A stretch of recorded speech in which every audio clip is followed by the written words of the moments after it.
8 hours remain on the countdown until the government shutdown. Tomorrow also marks the beginning of the government's fiscal year. One of Congress's constitutional duties is to pass spending bills that fund the federal government. If nothing is passed, the spending stops. The bipartisan discrepancy here is over Obamacare, the Affordable Care Act.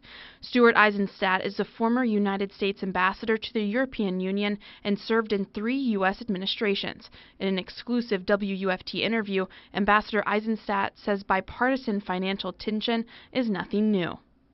When I was President Carter's Chief Domestic Advisor, we tried to negotiate with Senator Kennedy a comprehensive national health insurance program. We couldn't agree. We agreed on the basic outlines, but there were some details that foreclosed it. We were getting into an election cycle where the senator was about to run against President Carter. Ours would have been more of a single-payer system where you had just expanded Medicare, which now covers senior citizens, to cover everyone.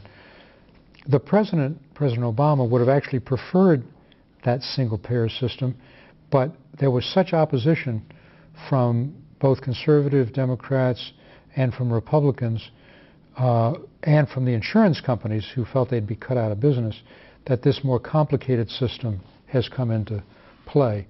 But the basic thrust is still the same. In fact, you don't have to go there. You can go back to Harry Truman, who wanted national health insurance.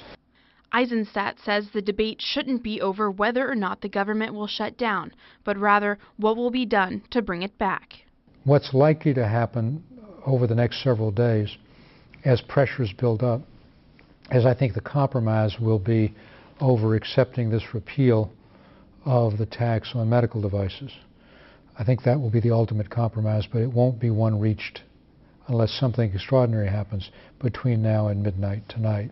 Eizenstat says Congress has 2 options for resolving this financial debate. With mere hours left on the clock, he believes the Senate will accept neither. Their 2 conditions were a 1-year delay in the implementation of the Affordable Health Care Act, Obamacare, and a repeal of a tax on medical devices that was used to pay for some of the costs of Obamacare. The Senate will accept neither of those. So the government will shut down.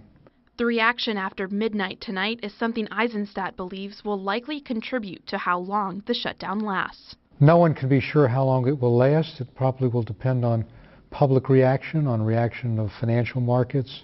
The last time the government shut down was in late 1995. It lasted 21 days. While WFT spoke with Ambassador Eizenstat on the federal government shutdown, he will speak again tonight at the Bob Graham Center at the University of Florida on topics regarding Judaism and global politics. The event starts at 6 p.m. and is open to the public. For WUFT News, I'm Leah Harding.